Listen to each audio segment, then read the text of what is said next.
Salut à tous et bienvenue sur la chaîne Le Coach. Dans cette vidéo, je vais faire l'analyse de la demi-finale retour entre le Paris Saint-Germain et Arsenal et qui s'est conclue par la victoire du Paris Saint-Germain 2-1. Le coach espagnol Luis Enrique a mis en place un 4-3-3 avec un léger changement en attaque, avec la titularisation d'un trio composé de Kvara, Doué et Barcola. Et de son côté, le coach des Gunners a mis lui aussi en place un 4-3-3 avec le retour de Thomas Partey au milieu, aux côtés d'Odegaard et Rice, et en attaque le trio Martinelli, Merino et Saka. Dès le début de la rencontre, les Anglais ont réalisé un pressing intensif et important sur la défense parisienne, avec 9 joueurs dans la moitié de terrain adverse. L'objectif des Anglais, récupérer le ballon très haut et de mettre le danger immédiatement devant la ligne des buts de Donnarumma pour pouvoir revenir au score. Et ils ont réussi à récupérer plusieurs ballons très hauts sur le terrain. Et à la récupération, ils jouaient immédiatement vers l'attaque, en cherchant leur joueur le plus dangereux, Saka. Kvara avait un rôle défensif sur Saka, empêcher l'Anglais de jouer et de partir immédiatement en contre-attaque à la récupération. Mais à cause du pressing et du surnombre des Anglais très haut sur le terrain, le ballon était facilement récupéré par Timber. Timber centre immédiatement devant les buts de Donnarumma. Rice monte au duel aérien contre Marquinhos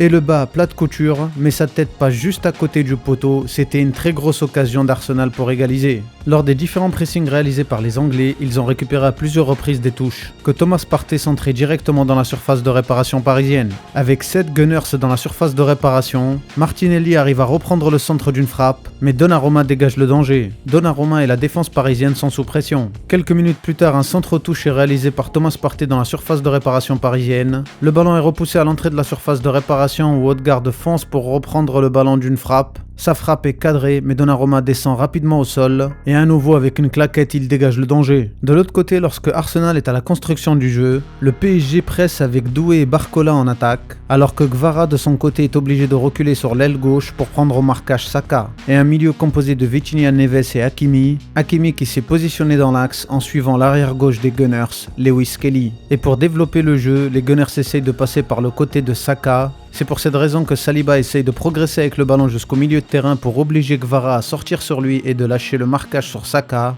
Et en même temps, l'arrière droit Timber est monté en attaque pour faire reculer Mendes et le faire rentrer dans l'axe, ce qui libère l'espace sur l'aile pour Saka qui est totalement seul. Voilà un des plans qu'a mis en place Arteta pour libérer Saka, car le jeu des Gunners passera essentiellement par Saka. Comme on le voit ici, 47% du jeu d'Arsenal passera sur le côté droit, alors que seulement 30% passeront sur le côté gauche de Martinelli. Et on va le voir à plusieurs reprises, avec Saliba qui monte sur l'aile droite pour essayer de développer le jeu sur le côté droit. Mais cette fois-ci, Kvara recule et ne sort pas sur lui et reste au contact de Saka pendant que Timber est dans l'axe pour faire rentrer Mendes et écarter l'aile pour Saka. Et avec le retour des milieux parisiens, alors Saliba est obligé de jouer long pour changer de côté et trouver Martinelli et le mettre dans une situation de 1 contre 1 contre Hakimi. Le pressing des Gunners est vraiment bien réalisé en première période. Ils arrivent à bien enfermer les Parisiens et empêcher les solutions de passe vers l'avant, ce qui leur permet de mettre la pression sur le porteur du ballon qui est obligé de dégager en urgence. Et le ballon est récupéré dans la moitié de terrain adverse, ce qui leur donne une situation de 4 contre 4, mais c'est là qu'il y a un hic. À la récupération, cette équipe manque de tranchant et joue souvent mal le coup, contrairement au Paris Saint-Germain, mais ça on en reparlera un peu plus tard dans la vidéo. Et cela les expose aux contre-attaques des Parisiens. Et lorsque le Paris Saint-Germain est en possession du ballon, les Gunners sont une formation en 4-4-2, avec Merino et Odegaard en attaque. Saka et Martinelli, les ailiers, descendent pour rejoindre la ligne des milieux. Et de son côté, le PSG a une formation en 3-1-5-1,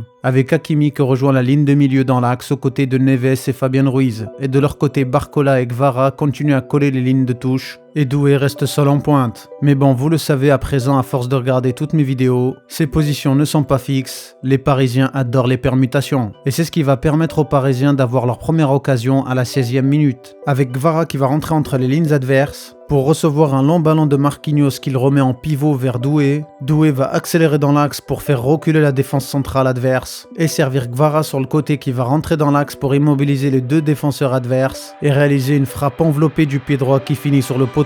C'était la première occasion des Parisiens et elle a failli faire mouche.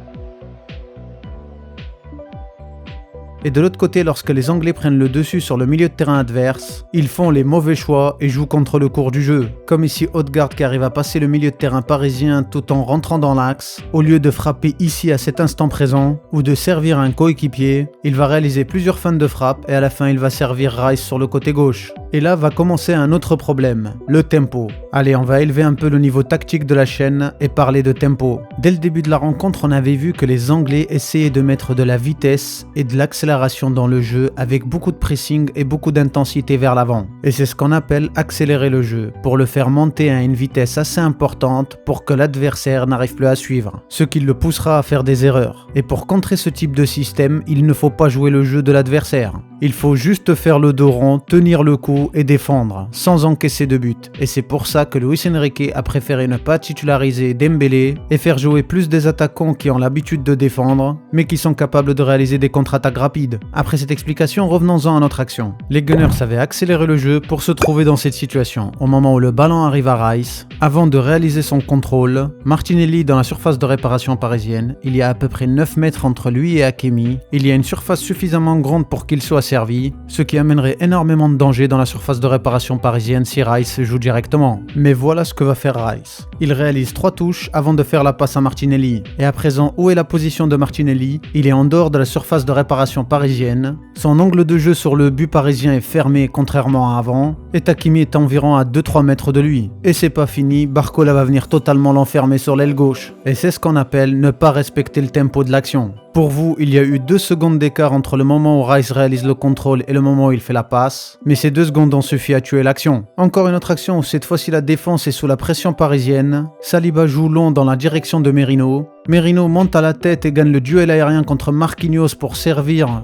Aïe aïe aïe aïe aïe, j'ai déjà vu cette action quelque part. Ah non, c'est pas eux, sinon ils auraient marqué le but. C'est la même action que l'action précédente, cette fois-ci avec Odegaard sur le côté gauche et Martinelli qui est à l'entrée de la surface de réparation et qui est totalement seul. Hakimi est suffisamment loin de Martinelli. Odegaard devrait servir Martinelli dans la surface de réparation immédiatement sans contrôle pour faire que cette action soit efficace. Mais là, Odegaard fait 4 touchés de balle avant de faire la passe à Martinelli. Et comme avant, le Brésilien se retrouve en dehors de la surface de réparation sur le côté, enfermé par Hakimi, et Neves et Ruiz ont eu le temps de revenir sur Odegaard qui était tout seul au départ. C'était un petit exemple de ce que c'est le tempo. Peut-être que je vous ferai une vidéo explicative sur le tempo car c'est une des tactiques les plus importantes du football. Surtout qu'il existe plusieurs niveaux de tempo. Et c'est une des raisons qui a fait que le match était très difficile pour Arsenal. Car même lorsqu'ils récupèrent le ballon très haut sur le terrain grâce à leur pressing et qu'ils ont l'occasion de se projeter en attaque car la défense parisienne est totalement écartée et le milieu n'existe pas, ils arrivent eux-mêmes à se mettre dans une situation compliquée en jouant contre le cours du jeu, ce qui laisse le temps aux Parisiens de s'organiser et de se remettre en bloc, et derrière eux, ils respectent le cours du jeu et surtout le tempo, avec Barcola qui anticipe la passe horizontale de Saliba, ce qui engage immédiatement une contre-attaque dangereuse pour les Parisiens, et derrière les Parisiens ne marquent pas car Doué a préféré jouer solo au lieu de faire la passe à Barcola qui est seul. Et ce type d'action s'est produit à plusieurs reprises tout au long de la partie, avec à nouveau les Gunners qui essaient de passer par Saka, Ruiz l'enferme bien et ne le laisse pas passer, ce qui oblige l'Anglais à remettre le ballon derrière, et dès que la passe est faite vers l'arrière vers Saliba, immédiatement ça déclenche des légers mouvements vers l'avant de Guevara et Barcola. Et dès le contrôle de Saliba et qu'il se tourne vers Lewis Kelly qui est dans l'axe, Barcola le sait, il accélère à fond et fonce vers Lewis Kelly avant même que Saliba ne fasse la passe. Lewis Kelly est enfermé entre les 3 joueurs et il est obligé de jouer rapidement sous la pression des Parisiens. Avec une mauvaise passe en essayant de trouver Saka, le ballon arrive dans la zone de Ruiz et contrairement à Odegaard ou Rice, Ruiz ne contrôle pas et joue directement en une touche de balle pour lancer en profondeur les attaquants parisiens dans le dos de la défense des Gunners. Ce que vient de faire Ruiz, c'est un niveau très élevé de la tactique en lecture de jeu. Car s'il réalise un contrôle avant même de faire la passe, il aurait jamais pu lancer ses coéquipiers en profondeur. Et en respectant le tempo, Ruiz vient de donner 2 secondes d'avance à ses coéquipiers dans la surface de réparation adverse. Et à nouveau, les Parisiens ne concluent pas l'action et le retour de Rice vient sauver les Gunners. Sous cet autre angle, on peut voir le retour incroyable de Rice sur tout le terrain. Sur une autre action, les Gunners sont à la construction du jeu. Rice, qui est en position offensive au contact du défenseur central parisien, va descendre dans le dos du pressing parisien pour proposer des solutions. Immédiatement, ça déclenche l'intérêt de Vitinha et de Guevara. Guevara qui va foncer dans la zone où se trouve Rice. L'Anglais réalise un mauvais contrôle et Guevara lui chipe le ballon, ce qui oblige Rice à le faucher. Coup franc pour les Parisiens. Petit moment stat avant le coup franc. Cette saison, Arsenal est la plus mauvaise équipe de Première Ligue sur les coups de pied arrêtés. C'est celle qui a encaissé le plus de buts en en première ligue sur les coups de pied arrêtés. Sur le coup franc, Ruiz est positionné hors jeu. Son objectif n'est pas de monter dans les duels aériens sur le centre, mais de reculer lorsque le centre est joué. Le coup franc est joué, Ruiz se prépare et se met en position à l'entrée de la surface de réparation. Aucun Parisien n'est à la retombée du ballon. Les Gunners sont totalement seuls à la retombée du ballon, mais comme ils ne contrôlent pas le rythme de la partie, alors ils font n'importe quoi, avec Partey qui remet le ballon à l'entrée de la surface de réparation pour Ruiz qui est totalement seul. Pour Ruiz, c'est du pain béni, et dans sa tête, il est en train de leur dire au revoir. Et avec une reprise du pied gauche, il envoie le ballon au fond des filets, 1-0 pour le Paris Saint-Germain. Après ce but, les Anglais vont essayer de réagir à nouveau en passant par Saka pour essayer de déstabiliser le bloc défensif des Parisiens. Et en misant essentiellement sur ses qualités individuelles, il arrive à se mettre dans une position de tir pour tirer avec son pied gauche. L'enveloppé est magnifique, mais l'envolée de Donnarumma est tout aussi autant magnifique et l'Italien dégage le danger. Cette action m'a un peu rappelé le duel entre Yamal et Sommer le jour précédent. Sur un corner d'Arsenal dégagé par la défense parisienne, le ballon arrive à Saka qui est positionné à l'entrée de la surface de réparation des Parisiens, qui sous la pression d'un Parisien va se jeter dans la surface de réparation pour essayer d'avoir un penalty, mais immédiatement les Parisiens récupèrent le ballon et partent en contre-attaque avec Hakimi qui accélère. Hakimi combine avec Doué à l'entrée de la surface de réparation des Gunners, puis il frappe, mais sa frappe est contrée par la main du défenseur Lewis Kelly. La VAR signale à l'arbitre qui siffle penalty. Au départ de l'action, c'est Saka qui s'est jeté dans la surface de réparation des Parisiens pour avoir un penalty, et au bout de l'action, c'est les Parisiens qui ont un penalty. C'est ce qu'on appelle l'ironie du sort. Mais les Gunners auront le droit à une deuxième chance, avec Vitinha qui va réaliser une prestation exceptionnelle pour tirer le penalty, mais le gardien d'Arsenal maintient toujours l'espoir des Gunners. Après ce penalty raté de la part de Vitinha avec sa marche exceptionnelle, les Gunners multiplient les erreurs, avec à nouveau une passe totalement ratée dans l'axe par les défenseurs, ce qui déclenche immédiatement la contre-attaque des Parisiens. Gvara accélère et monte pour rentrer dans la surface de réparation des Gunners, puis il sert Dembélé dans l'axe. Partey récupère le ballon, mais Hakimi vient lui chipper le ballon à l'entrée de la surface de réparation. Le ballon arrive à Dembélé, qu'il sert immédiatement Hakimi qui est face au jeu. 5 défenseurs sont autour d'Hakimi, sont statiques, n'essayent même pas de le prendre au physique ou de fermer l'angle de frappe. Le Marocain contrôle et enveloppe du pied droit. 2-0 pour le Paris Saint-Germain. Le seul et unique but des Gunners va arriver sur un long dégagement devant pour essayer de trouver Trossard. Marquinhos est le premier sur le ballon et comme Saka juste avant, il a fait semblant de tomber sur le ballon et pour essayer d'avoir une faute. Mais l'arbitre laisse jouer, Trossard arrive à l'entrée de la surface de réparation sur le côté gauche. Il centre à ras de terre en retrait, au lieu de jouer dans la course de Saka devant la ligne de but de Donnarumma. Mais son centre est contré par Pacho et le ballon est remis dans la course de Saka. Et à nouveau le ballon sera contré par un tacle de Lucas Hernandez et par Donnarumma pour ensuite être tiré à nouveau par Saka qui envoie le ballon au fond des filets.